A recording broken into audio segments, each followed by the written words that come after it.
Good afternoon बच्चे, कैसे हैं आप लोग। आज के इस नए वीडियो में आपका स्वागत है।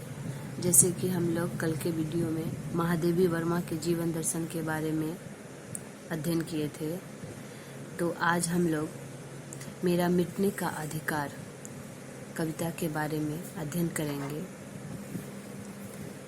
तो कविता में कहा गया है, हुए मुस्काते फूल नहीं, हुए मुस्काते फूल नहीं, जिनको आता है मुरझाना, जिनको आता है मुरझाना, हुए तारों के दीप नहीं, हुए तारों के दीप नहीं, जिनको आता है बुझ जाना।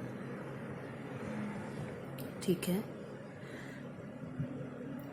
तो प्रस्तुत कविता महादेवी वर्मा की निहार काव्य ग्रंथ से लिया गया। ठीक है, ये जो कविता है मेरा मिटने का अधिकार, यह महादेवी वर्मा की निहार जो काव्य ग्रंथ है उससे लिया गया है। इस कविता में वेदना और करुणा काव्य की अनुभूति है, जीवन की सार्थकता परिस्थितियों से मुकाबला करने में। इसमें फूल, तारे, बसंत, बादल आदि प्रकृति से अनेक बिंबों का प्रयोग करके जीवन के प्रति गहरी आस्था व्यक्त की गई। वे अमरों के लोक को भी ठुकराकर अपने मिटने के अधिकार को बचाए रखना चाहती है। निरंतर आगे बढ़ने के लिए कवित्री संदेश देती है और संदेश में कहती है कि हुए मुस्काते फूल नहीं, जिनको आता है मुरझाना, हुए तारों के दीप नहीं, जिनको आता है बुझ जाना। तो इस पंक्ति में कहा गया है,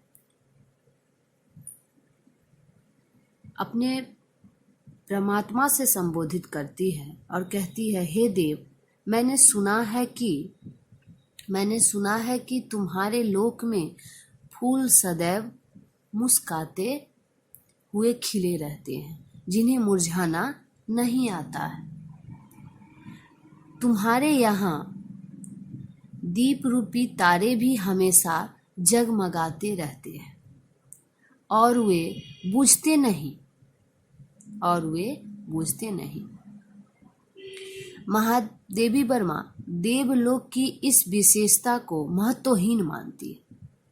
ठीक है, क्या कहा गया कि महादेवी वर्मा देवलोक की इस विशेषता को महत्वहीन मानती है। उनका कहना है कि फूलों की खूबसूरती खिलकर मुरझाना में और तारों की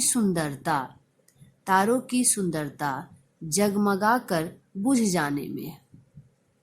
ठीक है, महादेवी वर्मा जी का क्या मानना है कि फूलों की जो खूबसूरती है वह खिलकर मुरझाने में और तारों की जो सुंदरता जगमगाकर बुझ जाने में है। जीवन का असली सौंदर्य तो सुख और दुख के साथ है। ठीक है,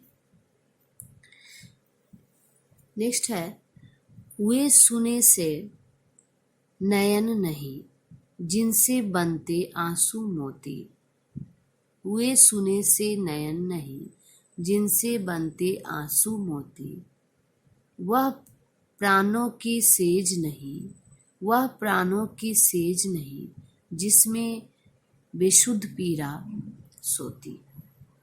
ठीक है, क्या कहा गया है इस पंक्ति में? इस पंक्ति में कहा गया है कि हे देव, देवलोक के लोगों को कोई दुख दर्द नहीं है। ठीक है, वहां किसी के भी आंखों में आंसू मोती बनकर नहीं गिरते। सुख और दुख तो जीवन का अभिन्न अंग है। सुख और दुख तो जीवन का अभिन्न अंग है। दुख है तभी तो सुख का आनंद है। लगता है देवलोक दुखों से घबराता है। सुना है देवलोक में किसी को विरह वेदना नहीं होती।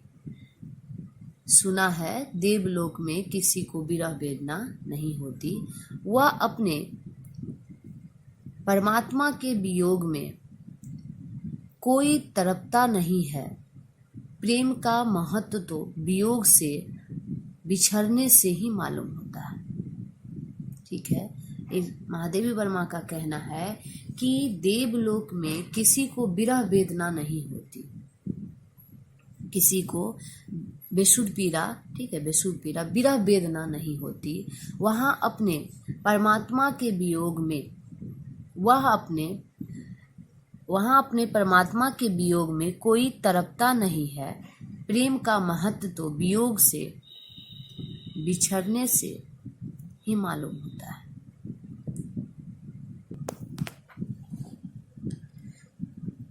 तो आज हम लोग यहाँ तक अध्ययन किए हैं। एक बार फिर से रिपीट कर ले।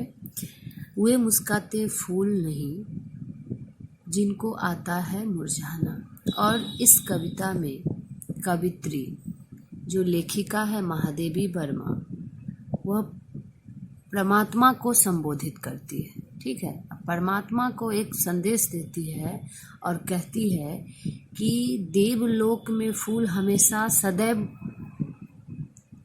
खिले हुए रहते हैं, लेकिन वह फूल फूल नहीं होता।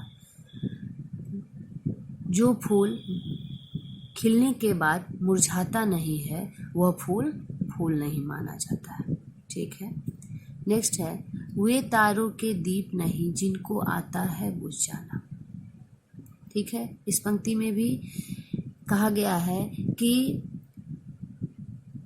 वह तारा रूपी, जो देवलोक में जो दीप रूपी तारा है, जो हमेशा जगमगाता है, जिसे बुझना नहीं आता, वह तारा तारा नहीं होता। इसलिए यहाँ पे कहा गया है कि वे तारों के दीप नहीं, वे तारों के दीप नहीं माने जाएंगे जिनको कभी बुझना नहीं आता। अर्थात जीवन का असली सौंदर्य तो सुख और दुख के साथ ही होता है। यदि दुख नहीं आता तो सुख का आनंद नहीं पता चलता।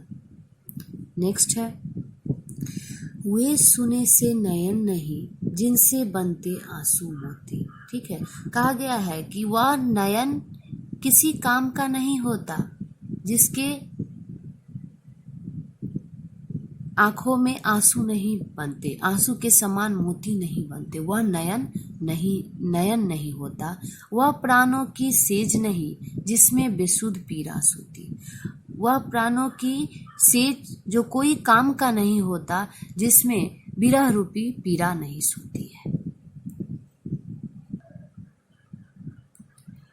सेज का अर्थ होता है सैया, बेसुध